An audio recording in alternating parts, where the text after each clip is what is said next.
Rômulo, desculpa eu cortar aí. O senador Requião já está aqui com a gente. Bom dia, senador Requião. Bom dia, Wellington. Tudo bem? Estamos também com o Rômulo, na Suíça. Pode cumprimentá-lo. É um prazer conversar com vocês mais uma vez. O prazer é nosso. Senador Requião, era impossível, na primeira semana do ano do nosso programa, não tê-lo como nosso convidado.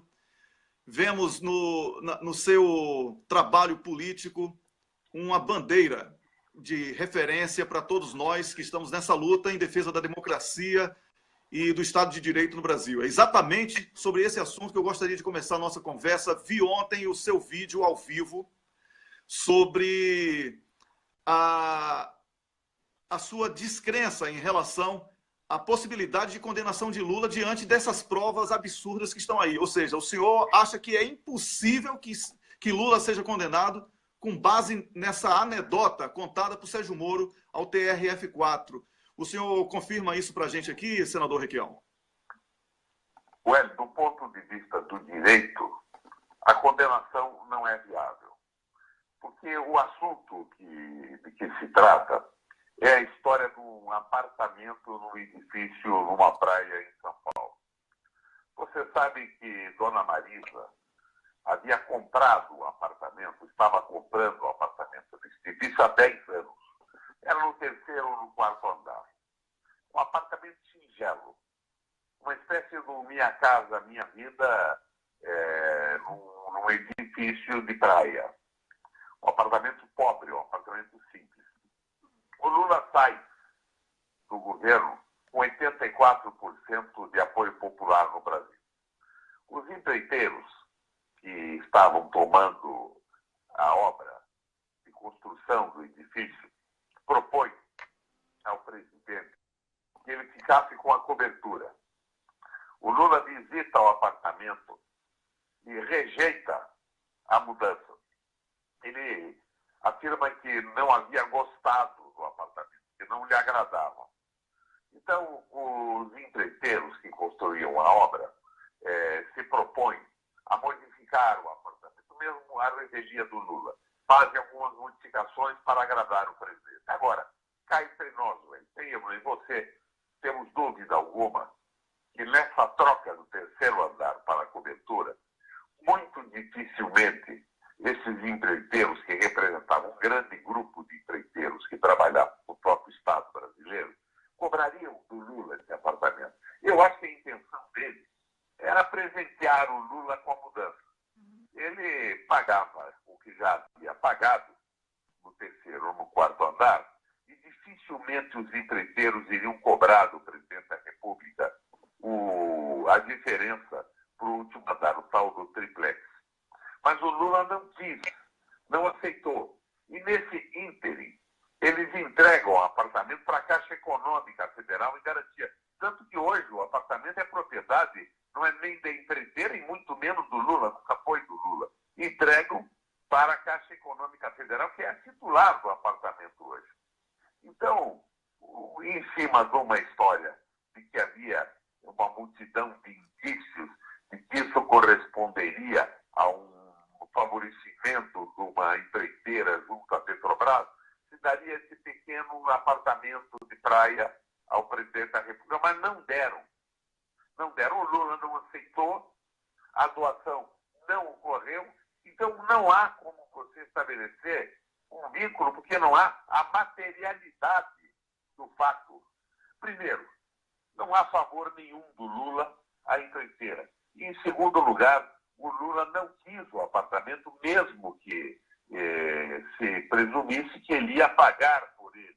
Ele não quis o apartamento, não foi transferido para ele. Então não pode haver condenação, é um absurdo total. E eu acredito que em Porto Alegre haverá um voto divergente, isso vai transformar num recurso, porque não é possível que se condene o presidente da República em cima de um fato que não ocorreu. Da doação de um apartamento que nunca foi doado, que ele nunca aceitou, que nunca foi dele. Então, essa condenação é um absurdo. Agora, eu se pergunto se ela pode ocorrer. Do ponto de vista político, da política que está sendo interpretada pelo judiciário brasileiro, pode ocorrer. ocorrer isso. Mas então nós teríamos uma aberração total, a desmoralização final do Poder Judiciário no Brasil. Porque não há nenhum fato jurídico, nenhuma teoria de direito que possa atribuir ao Lula a propriedade de um apartamento que nunca foi dele. Mesmo que eu diga a você que eu acredito que a intenção da empreiteira era dar esse apartamento para o Lula. Eles nunca iriam querer cobrar dele esse apartamento. Mas ele não aceitou e o fato não ocorreu. Portanto, não pode haver condenação sem crime. Com certeza. Estamos conversando com o senador Roberto Requião, senador pelo Paraná. E esse é o programa Duplo Expresso, transmitido para várias páginas aqui na internet. Rômulo, agora é você. Bom dia, senador Requião. A minha pergunta é relacionada ao tema que o senhor já tratava, respondendo a pergunta do Wellington, que é o seguinte... Rômulo. Ele está reclamando da qualidade do som. Então, Rômulo, você faz a pergunta e eu repito para ele, okay. Tá bom? Eu vou tentar... Ok. Pois não. Como o senador dizia, hoje em dia, dado o estado que nós vemos do direito do judiciário, mesmo todos os juristas sabendo que não poderia haver condenação, a expectativa é de que haja. A gente não sabe se é um 3-0 ou um 2-1, mas a expectativa é essa. Como eu falava ontem com a senadora Gleisi, o direito hoje no Brasil é desculpa. Toma-se primeiro a decisão política e usa-se o direito para uma interpretação louca do direito para justificar, entre aspas, a decisão. Eu queria perguntar para o senador o que ele acha da suspensão liminar por um juiz de Niterói, no Rio de Janeiro, da posse da ministra indicada pelo Temer, porque tem muita gente do nosso lado comemorando, mas isso me lembra muito o arbítrio daquele juiz de Brasília que impediu a posse do Lula. Não é porque é contra o lado de lá que é bom. O juiz não tem o direito de fazer isso. Então eu queria perguntar para o senador, ele que luta aí com a lei Cancellier, do abuso de autoridade, o que ele achou desse afastamento liminar da posse da Cristiane Brasil como nova ministra do Trabalho do Temer, Wellington. O senhor ouviu a pergunta, senador Requião? É mais ou menos. Veja, essa questão é mais um avanço do judiciário em poderes que não tem. Agora, do ponto de vista da leitura popular, nem o governo poderia ser mantido, quanto mais a ministra, né? Nós temos um governo absolutamente inadequado, acusado de tudo, mas eu não acredito que o juiz tivesse poderes para fazer o que fez. Mas eles já evitaram que o Lula fosse chefe da Casa Civil da presidente Dilma. Eles estão fazendo o que querem, mas sem base legal. Agora, do ponto de vista do interesse do Brasil, todos nós sabemos que essa senhora foi escolhida para ser ministra num acordo praticamente de troca, de compra, de aquisição de votos no Congresso Nacional. É um verdadeiro horror a escolha, mas o governo em si também é um verdadeiro horror. Ela não é melhor nem pior do que o conjunto dos senadores que estão aí. São todos muito ruins. Uhum. E todos estão sendo colocados nas posições em que estão para facilitar a destruição da Previdência Social no Brasil, que eles pretendem entregar para o capital financeiro.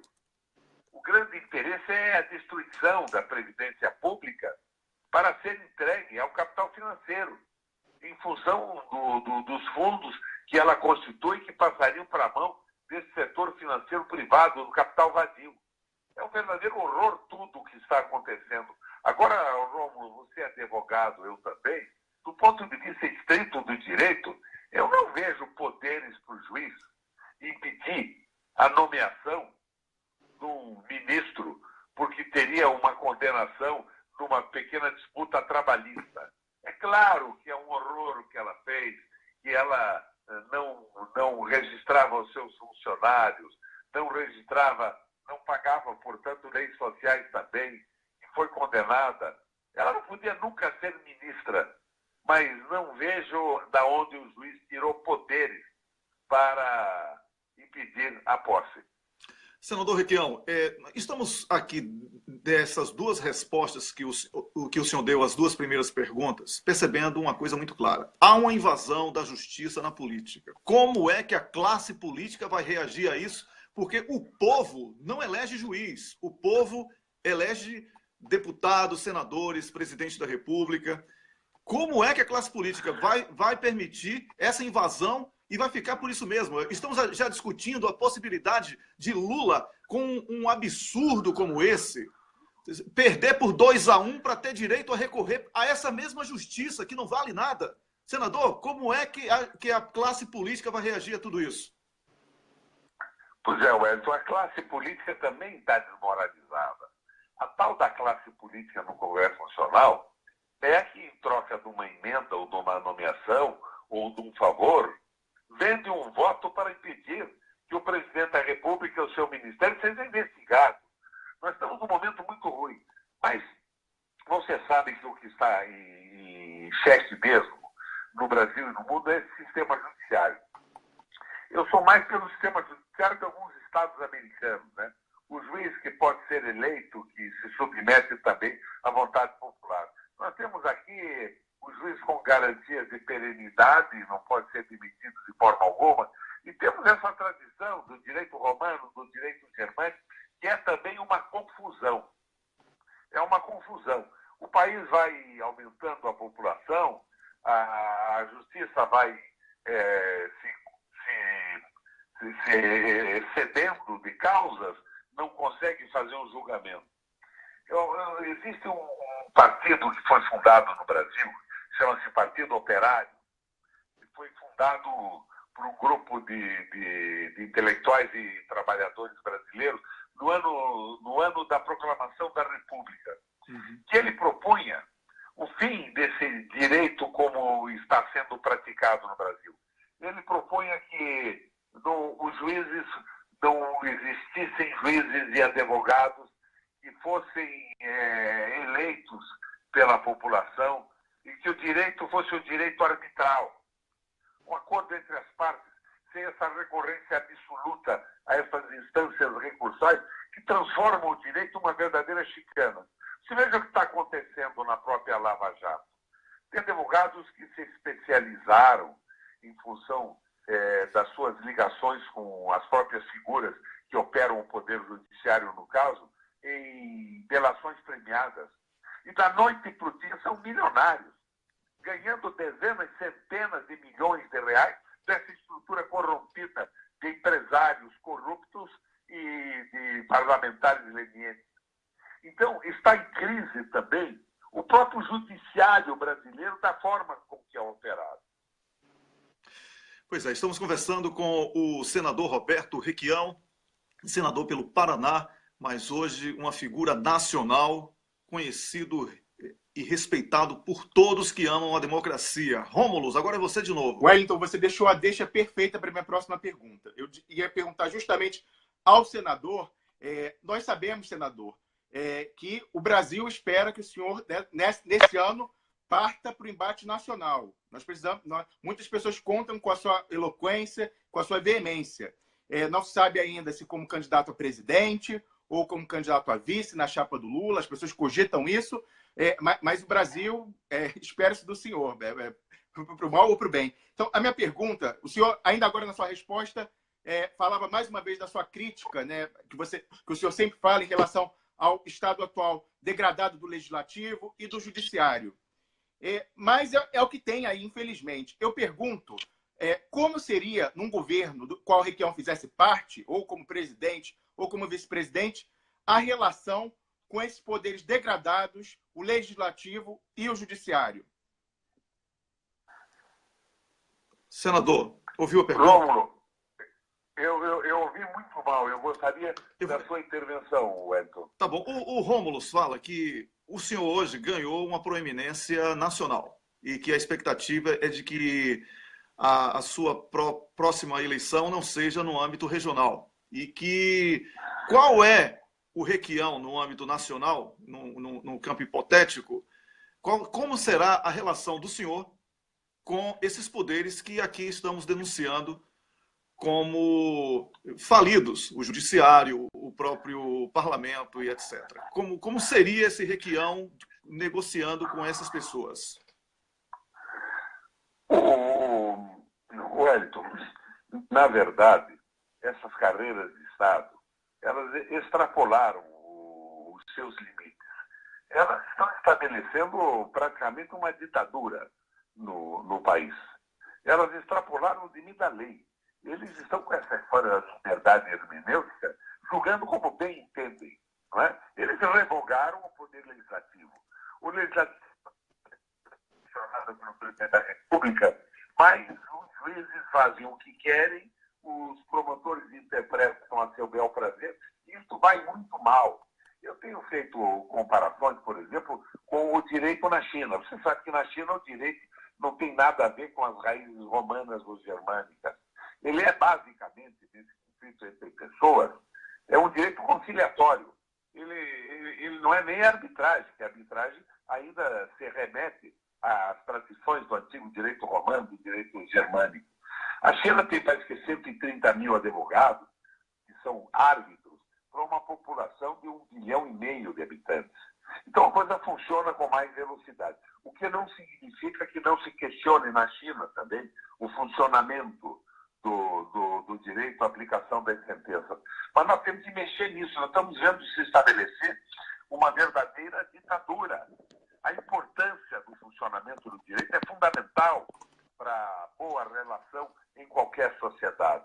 Mas nós estamos vendo uma exacerbação. E a visão corporativa, onde as associações de juízes, de promotores, de auditores, das carreiras de Estado se transformam em verdadeiros sindicatos, vão acumulando privilégios.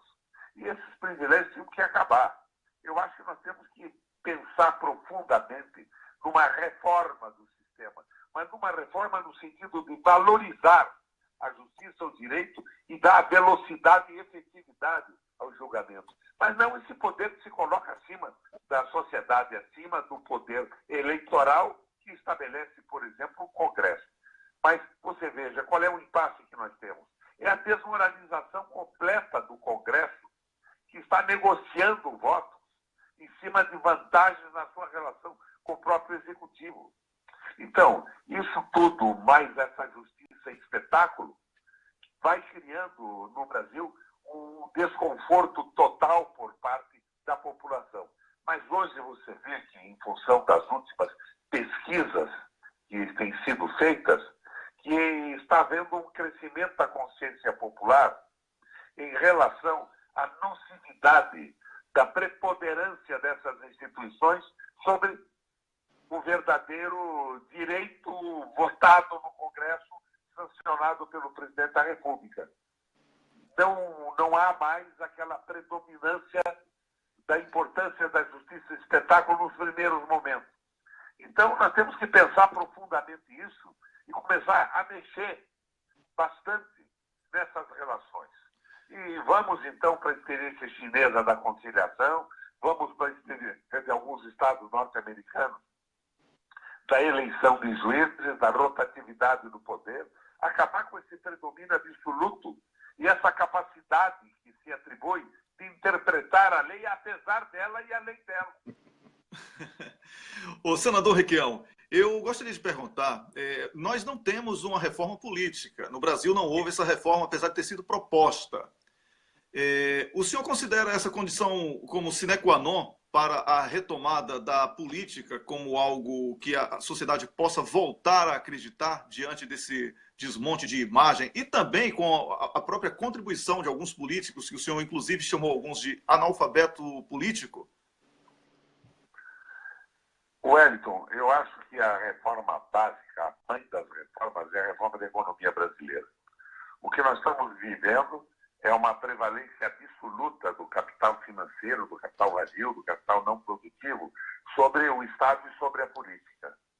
É aquela história, né? O financiamento das campanhas eleitorais, a predominância do interesse da banca e dos rentistas sobre o Estado, nomeando os membros do Banco Central, os poderes do Banco Central, se sobrepondo ao próprio interesse do povo, o interesse da soberania nacional, e essa história da tese do governo único que se estabelece no mundo. Mas essa teoria já faliu na própria Europa. Esse liberalismo econômico quebrou a Europa. A Espanha está aí há mais de um ano e meio, não consegue montar um governo. A Itália fez um plebiscito e o ministro teve que renunciar. A Grécia não existe mais como povo. Essa predominância do capital financeiro tem que ser interrompida. Porque é uma visão do liberalismo econômico que bota o dinheiro acima da vida das pessoas, da política e da fraternidade. Quem tem se insurgido contra isso de uma forma firme, muito dura, é o Papa Francisco, que se transforma na única liderança do mundo que se opõe ao capital financeiro, ao velho mamon da Bíblia, né? É o dinheiro. O dinheiro dominando a economia, passando em cima do interesse das sociedades, do próprio processo civilizatório e das pessoas. A mãe das reformas é a reforma econômica, é a retirada do poder financeiro acima de todas as instituições do país. É isso aí. Rômulo, agora é você que pergunta. Vamos tentar agora. Vamos embora.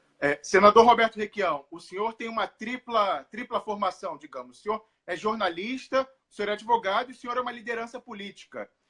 Tomando partido dessas três dimensões, eu pergunto ao senhor o que nós, da mídia alternativa e forças políticas, podemos fazer para dar combate a esse golpe comunicacional, que é essa história de coibir fake news no arranjo entre o TSE de Gilmar Mendes, a Polícia Federal, o Ministério Público, que tem lado na política, e a inteligência do Exército, controlada pelo general Etchegoyen. Senador. Você coloca bem agora a minha segunda reforma. É a reforma econômica e a reforma dos meios de comunicação, a democratização dos meios de comunicação.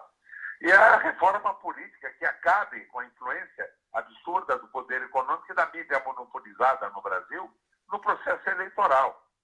Mas você veja, o próprio Lula é um exemplo de que uma frente única no Brasil viabilizaria uma oposição consequente a isso tudo.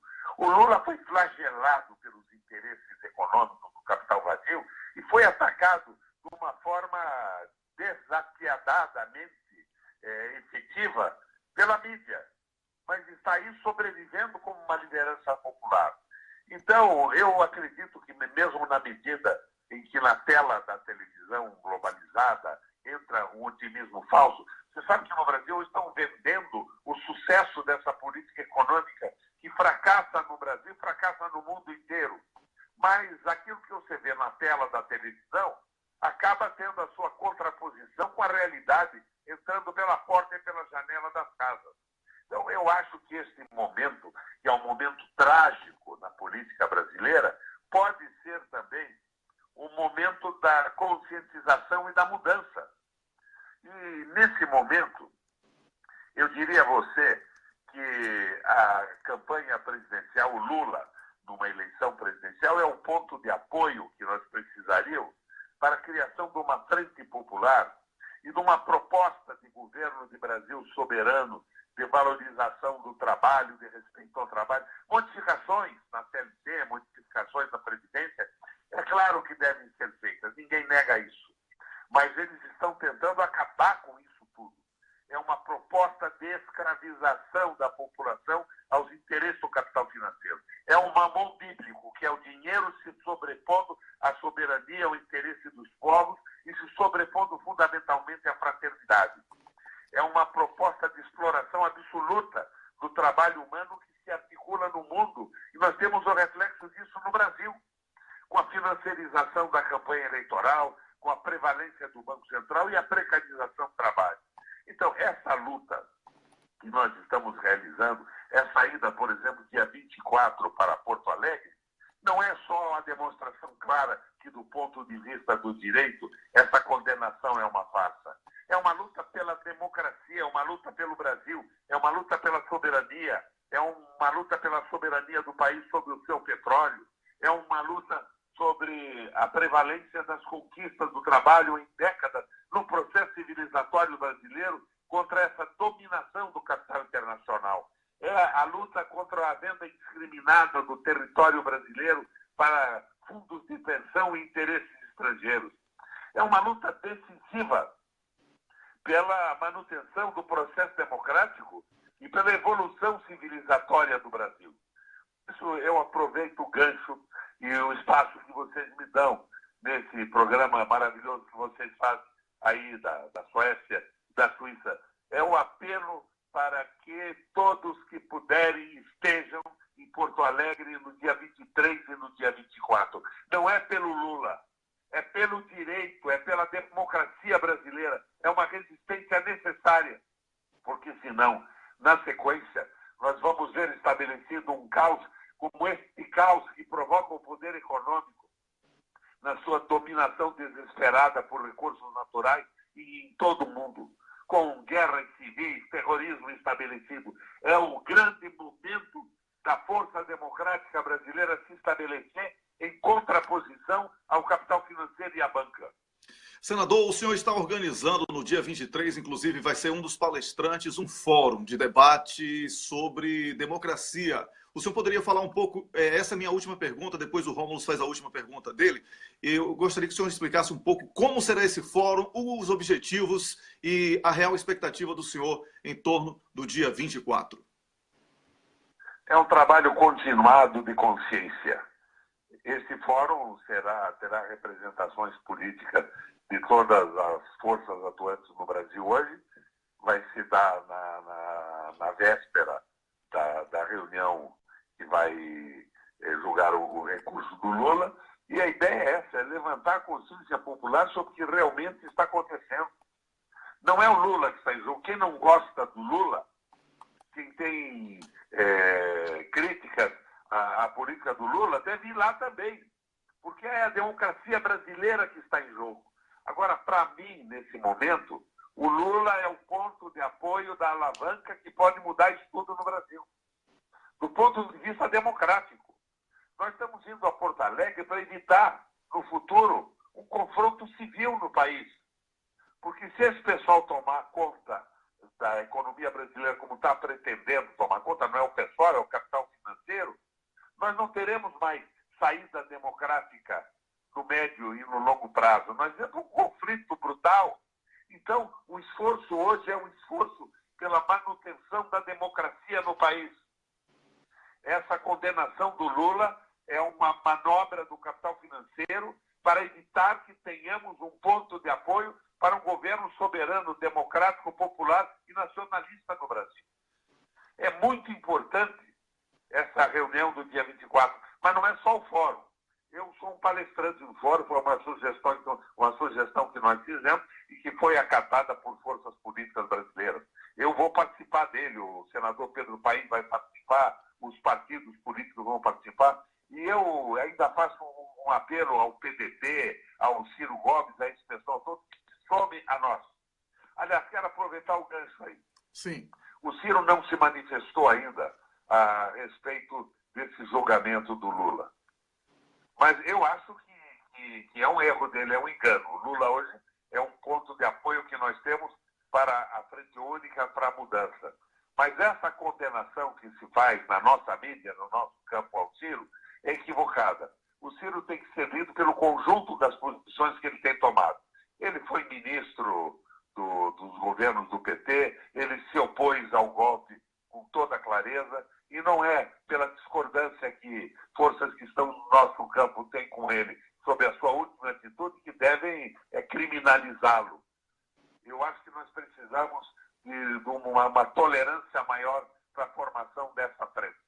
E eu acho que a posição do Lula, por exemplo, de não criticá-lo, é uma posição correta. Não acho que ele esteja certo, mas nós não estamos certos à medida que, de uma forma quase que devocional, queremos excluí-lo de uma frente política importantíssima que ele compõe no Brasil. Senador, agora a última pergunta é do Rômulo. Rômulo, por favor. Senador Roberto Requião, o senhor está fortemente engajado na defesa do presidente Lula e, mais do que isso, na defesa da democracia brasileira, como o senhor próprio coloca. Foi o senhor quem convocou esse Fórum Social Mundial Extraordinário, foi o senhor quem, juntamente com o embaixador Samuel Pinheiro Guimarães, fez aquele manifesto para atrair o apoio de lideranças estrangeiras com prestígio. E eu pergunto para o senhor, nós temos poucas ilusões quanto ao resultado desse julgamento, infelizmente, né, no Brasil atual que a gente vive. Eu pergunto para o senhor, como liderança política, o que faremos a partir do dia 25 de janeiro, senador Roberto Requião? Eu não acredito que o TRS condene o Lula de uma forma definitiva. eu acredito que modificarão a sentença de primeira instância e que vão abrir espaço para um recurso e que o Lula poderá ser, assim, candidato a presidente da República. Porque esta história de que o presidente da República do Brasil recebeu um apartamentinho, que é quase que um projeto de minha casa, minha vida, em troca de favores, é de um ridículo absoluto, é uma forçação de barra que eu penso que o judiciário vai refletir muito antes de entrar nessa aventura. Eu tenho crença que essa pressão popular, essa manifestação brasileira pela democracia, no momento em que jogam o Lula, vai fazer o judiciário brasileiro refletir. Eu não tenho essa visão tão pessimista quanto você. E sou muito otimista quanto à manifestação. Não é o Lula que está em jogo. É a participação do Lula importante no processo político brasileiro, mas é a própria democracia brasileira que está em jogo, e todas as pessoas conscientes que não sejam os analfabetos políticos do Brest deverão se manifestar nos locais onde se encontram ou irem a Porto Alegre mostrar a resistência do Brasil contra esse golpe do capital financeiro nacional e internacional, contra a democracia, contra a fraternidade e contra um país democrático, soberano, defendendo os seus interesses diante dos interesses de grupos econômicos e potências mais desenvolvidas do ponto de vista econômico e tecnológico que nós. É a resistência do Brasil que se vai dar. E eu acredito muito na pressão que esta resistência resultará em relação ao julgamento do tribunal. Não acredito que o judiciário vai cometer essa brutalidade, essa estupidez que se presume que tomará hoje. Eu acredito no efeito da resistência em Porto Alegre no dia 23 e 24. Senador Requião, eu quero agradecer ao senhor por ter concordado em conceder essa entrevista, muito esclarecedora. Eu sou muito grato mesmo por ter acordado tão cedo para falar com a gente, se colocando à disposição mais uma vez. As portas estão abertas. Espero que antes do dia 24 ou no dia 24 possamos tê-lo aqui no programa para falar especificamente sobre esta importante manifestação espontânea, popular, pacífica, mas, sobretudo, de luta em defesa da democracia que o senhor narrou com tanta precisão. Muito obrigado em meu nome, em nome de Rômulus, do programa, da equipe do programa, de todas as páginas que compartilham o programa. Somos muito gratos ao senhor por essa entrevista esclarecedora. O Wellington, nós estamos numa crise institucional pesadíssima no Brasil. O judiciário está em crise. Não só pelo seu veso corporativo, mas também porque está atropelado por um número fantástico de processos judiciais. Não é? Nós precisamos de reformas. Agora, o que os setores corporativos propõem é a exacerbação do seu poder, não é a simplificação dos julgamentos. E quem tem que pensar nisso é a sociedade brasileira como um todo. O parlamento em crise, não é? O governo comprando votos, a desmoralização total desse processo, o juiz impedindo a assunção do Lula com o ministério e hoje a ministra do Trabalho impedida de tomar posse, virou um país de brincadeira o Brasil. Isso tudo tem que ser restabelecido a partir da vontade popular, do plebiscito revogatório de tudo que esse governo fez e de uma sociedade brasileira inteira debruçada sobre o reexame e a reconstrução das suas instituições, passando principalmente pela reforma econômica e pela democratização da mídia, em seguida de uma reforma política que garanta que representantes das classes populares, dos trabalhadores, consigam se eleger sem esse recurso absoluto ao financiamento do capital financeiro que tudo está corrompendo no processo institucional brasileiro. Um abração a você, Wellington, um abração ao Rômulus e fica aqui o meu lamento pela qualidade do som que hoje, ao contrário de outras vezes, nós não conseguimos que fosse tão bom quanto foi no passado. Um abração a vocês. Um abraço, senador, e até a próxima oportunidade. Eu conversei aqui com Rômulus e com o senador Roberto Requião. Dispensa comentários, entrevista extremamente esclarecedora. Quero aqui, Rômulus,